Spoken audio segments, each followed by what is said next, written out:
오늘 하나님 말씀을 함께 묵상하도록 하죠. 에베소서 6장 1절에서 4절까지, 잠언 23장 22절, 25절 두 절 말씀. 오늘 이 말씀을 묵상하면서 한 달 동안 우리 가정에 대해서 묵상했던 말씀을 정돈하도록 하겠습니다. 에베소서 6장 1절에서 4절까지 저와 한 목소리로 말씀을 읽어보겠습니다. 시작. 자녀들아, 주 안에서 너희 부모에게 순종하라. 이것이 옳으니라. 내 아버지와 어머니를 공경하라. 이것은 약속이 있는 첫 계명이니 이로써 내가 잘되고 땅에서 장수하리라. 또 아비들아, 너희 자녀를 노엽게 하지 말고 오직 주의 교훈과 훈계로 양육하라. 잠언 읽으시죠? 또 너를 낳은 아비에게 청종하고 내 늙은 어미를 경히 여기지 말지니라. 내 부모를 즐겁게 하며 너를 낳은 어미를 기쁘게 하라. 아멘. 오늘이 4주째 가정에 대한 얘기를 나누게 됩니다. 혹시 기억이 나실는지 모르겠네요. 제가 첫 번 가정의 말씀을 시작하면서 가정이라는 단어에 대하여 여러분과 나눴죠. 집과 뜰정이라는 단어 말이죠. 여러분과 제가 육신의 몸을 누일 수 있는 물리적인 공간을 집가 그럽니다. 그런데 거기에 또 다른 한 단어가 덧붙여져서 가정을 이룬다 말씀드렸죠. 뜰정 말이죠. 뜰은 뭐 하는 곳이라고 그랬나요? 거닐면서 묵상할 수 있는 곳 그랬죠. 요즘은 그런 뜰을 가진 가정이 거의 없지만 원래 가정이라는 단어는 거닐면서 생각할 수 있는 공간이 있어야 가정이라 그랬단 말이죠. 그러니까 내가 이 가정을 잘 꾸리기 위하여 어떤 역할을 감당해야 할까? 나는 어떤 아버지로 살고 나는 어떤 엄마가 되며 내가 부모에게 어떤 자녀가 될 것인가 생각하고 묵상하는 공간이 있어야 된다 그랬죠. 그런데 요즘은 가정이 모두 다 육신의 몸뚱아리만 누일 수 있는 칩으로만 바뀌어버렸죠. 아이들도 늦게까지 공부하다 들어와서 잠만 자는, 남편 또한 종일토록 일터에서 시달리다 지친 몸을 누이는 물리적인 칩 말이죠. 그래서 가정에 들어와서 내가 어떤 역할을 하고 살아야 하는 건지, 내가 자녀들에게 어떤 아버지, 엄마이면 좋을지 생각하지 못한 채 가정을 살아가는 거예요. 그래서 점점 더 가정이 복잡해지고 분해되어가는 그런 시대를 살게 된 겁니다. 그래서 사실은 뜰을 거니는 시간이 길어질수록 더 나은 가정을 만들 수 있을 거다. 그런 얘기를 첫 시간 나눴습니다. 그럼 우리는 무엇을 묵상해야 할까? 거닐면서, 비록 뜰은 없지만 여러분의 집 안에서 거닐면서 무엇을 묵상해야 될까? 이런 고민이 또한 두 번째 메시지로 연결됐죠. 우리 예수 믿는 가정은 도대체 무엇이 다른 걸까요? 예수 믿는 가정, 그리고는 제가 여러분과 함께 나눈 것 기억하시죠? 사실 예수 믿는 가정, 어느 다른 가정과 다를 바 없을 거다 그랬죠. 슬픔 없는 가정 없을 테고요, 고통의 시간을 보내지 않는 예수 믿는 가정 또한 없을 것이고요, 갈등과 두려움으로 수많은 밤을 지새야 하는 그런 시간 없는 예수의 가정 또한 없을 거란 말이죠. 그렇다면 도대체 무엇이 다른 걸까요? 무엇이 달라서 예수 믿는 가정이라 그럴까요? 제가 이런 답을 드렸잖아요. 예수 믿는다는 것 외에 다른 거 없을 거다. 여느 가정과 다 똑같을 거다. 그렇다면 예수 믿는 것, 이것만이 다르다면 우리는 점점 더 예수를 바라봐야 되고, 예수를 더 묵상해야 되고, 예수님에 주목해야 한다는 거죠. 그래서 예수 그분이 우리의 가정의 묵상의 제목이어야 될 거다. 예수 때문에 서로에게 순종하는 겁니다. 서로에게 귀를 열고 경청해 주는 겁니다. 예수 때문에 존중하는 겁니다. 그렇지 않으면 저런 자식의 말을 왜 듣습니까? 아니, 자격도 없어 보이는 부모 말을 왜 순종합니까? 근데 예수 때문에. 그래서 애매하게 고난을 받아도 하나님을 생각함으로 그 고난을 참으면 이는 아름답다는 그 얘기 여러분과 함께 나눴죠. 예수님을 조금 더 바라보는 가정, 예수님을 조금 더 묵상하면서 우리의 삶을 되돌아보는 가정, 그분의 말씀을 조금 더 따라가 보기 위하여 그나마 몸부림칠 수 있는 그런 가정이 예수 믿는 가정일 거다. 그래서 예수 없이, 주님의 도우심이 없이 예수 믿는 가정을 세워나가기는 힘들 거다. 그런 얘기를 나눴습니다. 근데 그 예수를 자꾸 묵상하게 되면 그분이 우리의 기쁨의 근원이시기 때문에 우리 가정 안에는 즐거움이 자꾸 펼쳐질 거란 말이죠. 그래서 내 부모를 즐겁게 하며 내 낳은 어미를 기쁘게 하라. 이 가정에는 기쁨의 기운들이, 기쁨의 영이 자꾸 흘러 넘쳐야 한다고 말씀을 나눴잖아요. 가정을 좀 더 밝게, 나 때문에 내 자녀들이 밝은 웃음을 지을 수 있게, 나 때문에 우리 부모님의 얼굴이 활짝 펴지게, 그런 기쁨의 공간으로 만들어 가야 예수 믿는 가정일 거다. 그러면 이런 기쁨과 즐거움을 위하여 무엇이 요구되는 걸까? 오늘 그 얘기를 마지막 말씀으로 나누려고 합니다. 에베소서 6장 4절 앞부분을 저와 함께 읽겠습니다. 시작. 또 아비들아, 너희 자녀를 노엽게 하지 말고. 그랬습니다. 제가 수차례 강조했죠. 아비들아, 부모들아, 자녀들아 그렇게 부른다 해서 불림받은 대상만 들어야 하는 말씀이 아닐 거라고.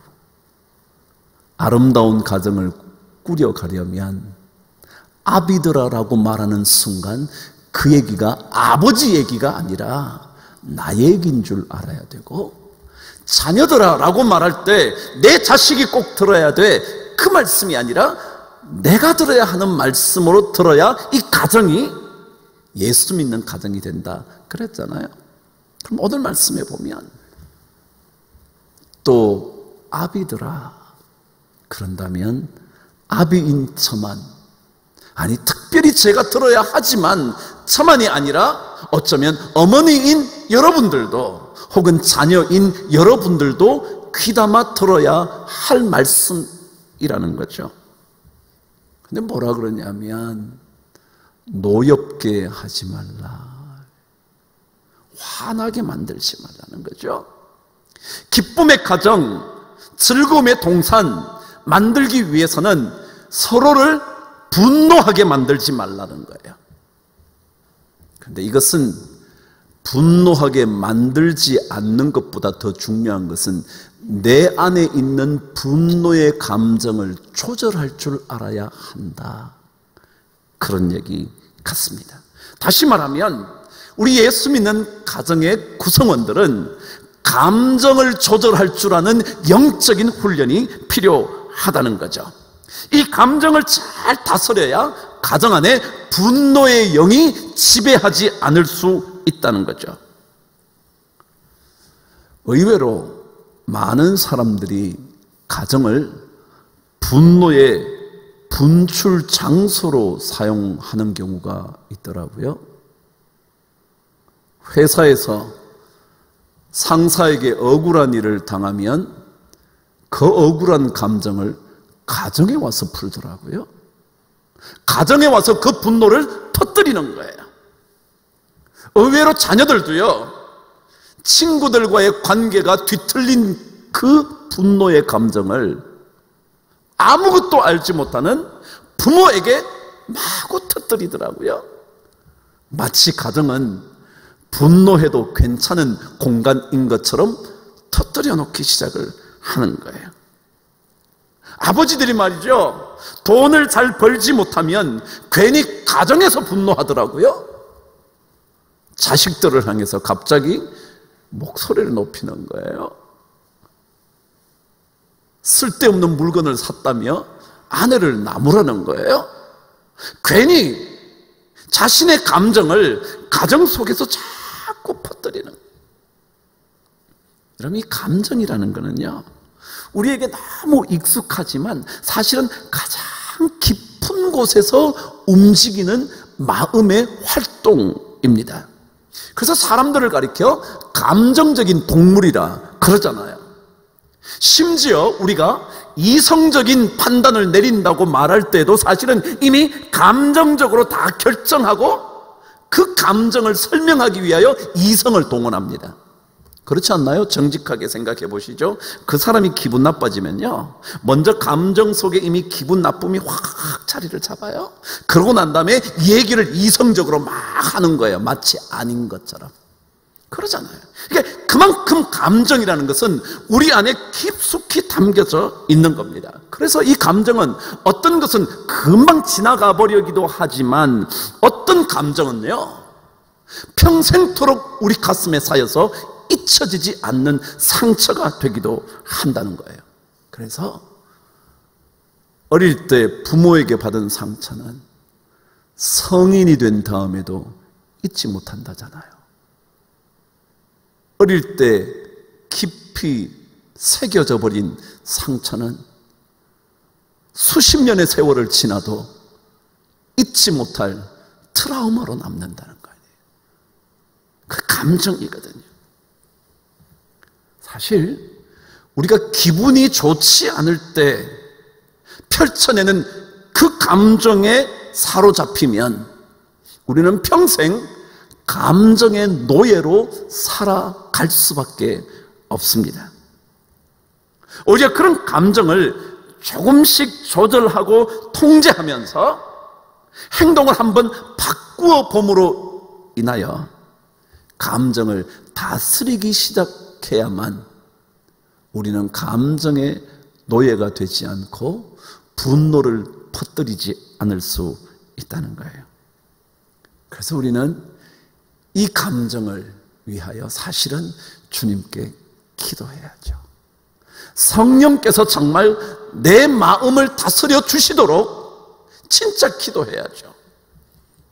세상 사람들은 분노를 조절하려면 10가지 세어보려잖아요. 심지어 분노의 감정이 일어날 때 하나, 둘, 다섯, 10까지만 세어봐도 훨씬 감정을 다스릴 수 있다 그러잖아요. 우리 예수 믿는 사람은 그때 성령의 도우심을 기도하는 거죠. 이 분노로 인하여 어떤 일이 벌어질지 두려워하면서 하나님께 기도해야 되잖아요. 성령님의 도우심을 구해야 하지 않겠어요? 그때 분노의 감정이 일어날 때 한 걸음만 물러나서 뜰을 거닐듯 가정을 거닐며 묵상 기도해 보는 거죠. 우리는 감정의 폭발이 가져올 바로 한치 앞의 결과도 생각지 않은 채 분노를 터뜨릴 때가 많잖아요. 금방 이 일이 어떤 결과를 가져올지 어쩌면 조금만 기다려보면 알 수 있는 것을 우리는 그대로 터뜨려 버리는 거죠. 그럼 찬송가 이런 거 불러보신 적 있나요? 사철의 봄바람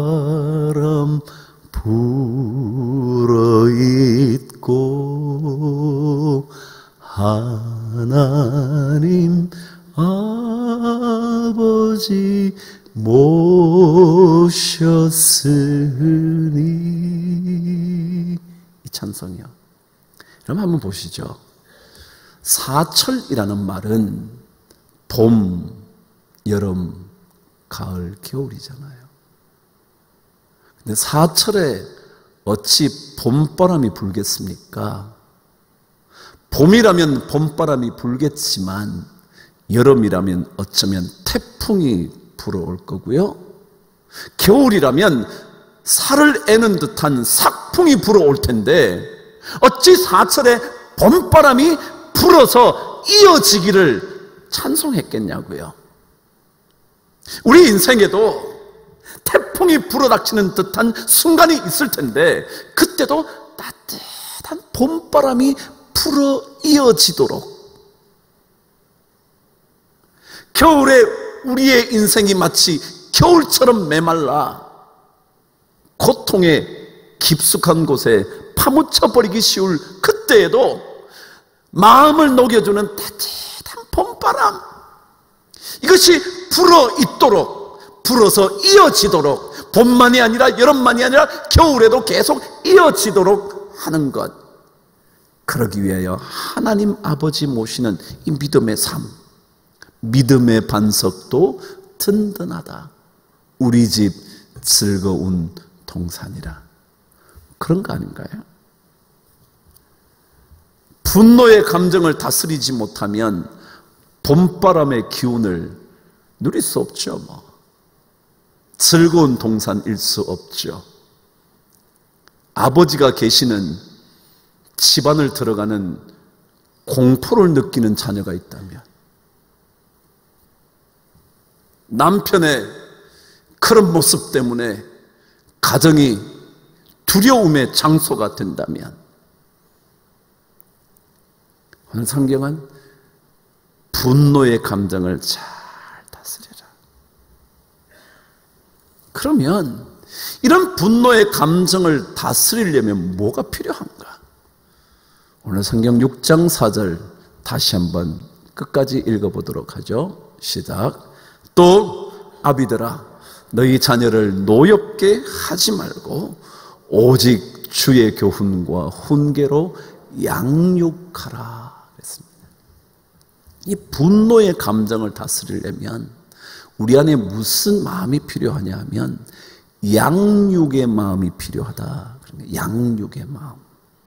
양육이라는 말은 무슨 뜻이냐면 원래 자양분이 되어 성장하도록 만든다. 그게 양육입니다. 자양분이 되는 겁니다. 양분이 되는 거죠. 무언가가 자라날 수 있도록 양분이 되는 것을 자양분이라 그럽니다. 그것을 통하여 그 누군가가, 상대방이 성장해가고 성숙해 가도록 만드는 게 양육이라는 단어입니다. 그래서 우리는 물어봐야 돼요. 내 이 감정이 내 자녀들에게, 내 남편, 내 아내에게, 우리 부모에게 자양분이 될 건가? 아니면 독약이 될 건가? 물어봐야 된다는 거예요.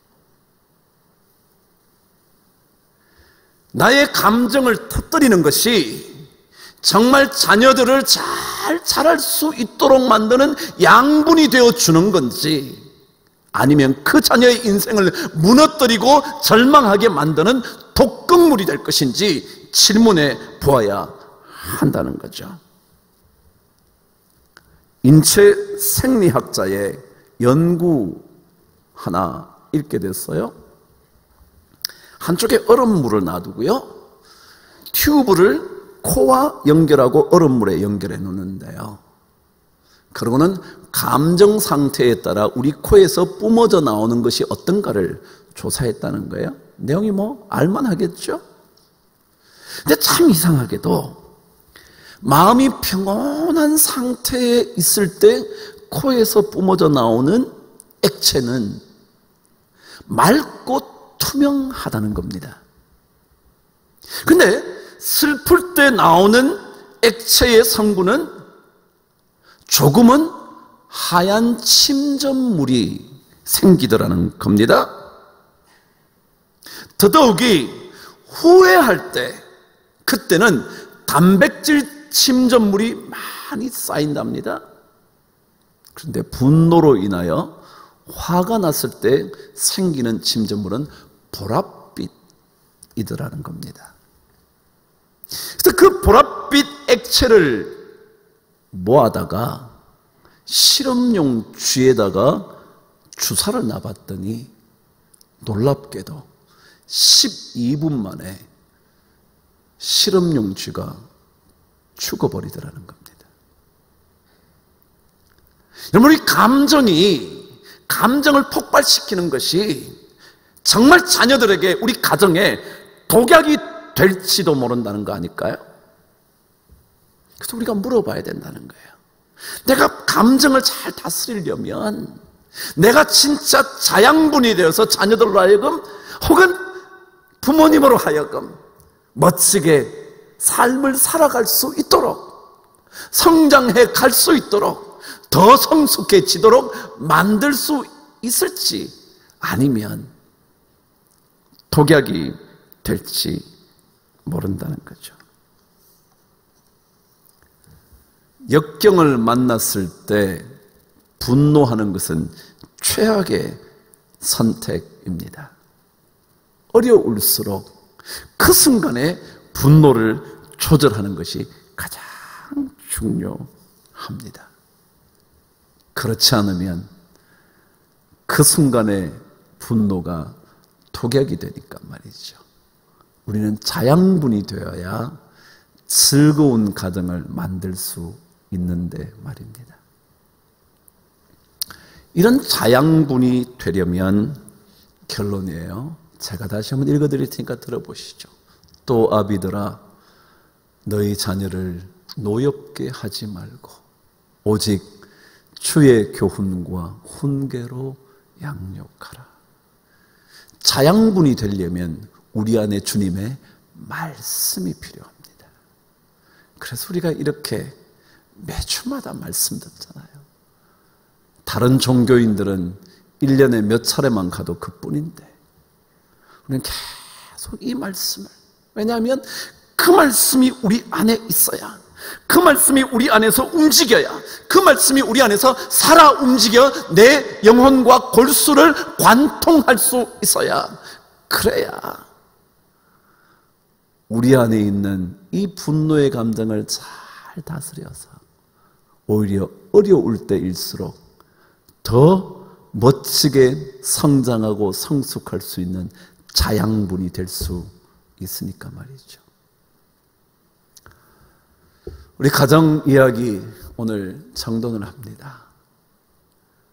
우리 조금은 더 가정에서 묵상의 뜰을 거닐어 보면 어떨까요?